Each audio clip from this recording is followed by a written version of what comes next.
ইচ্ছে, সিদ্ধান্ত আর নিশ্চয়তা, এই শব্দগুলো আমরা আমাদের জীবনে অনেকবার শুনেছি, তাই না? জীবনে অনেক সময় অনেক কিছু পেতে খুবই ইচ্ছে করে, কিন্তু শুধু ইচ্ছে হলেই কি সবকিছু পাল্টায়? সবকিছু পাওয়া যায়? অনুর্বর জমিতে বাস করা ব্যক্তির মনে ইচ্ছে হয় যেন সে শীতল জল পায়, কিন্তু সে পায় না।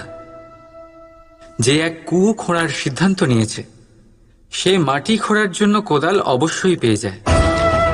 আর যে নিশ্চিত করে নিয়েছে, সে দেরি করে হলেও সেই শীতল জল অবশ্যই পেয়ে যায়। তাই জীবনে কেবল ইচ্ছে করবেন না, সিদ্ধান্ত নিন, আর তারপর নিশ্চিত করুন, সব পেয়ে যাবেন।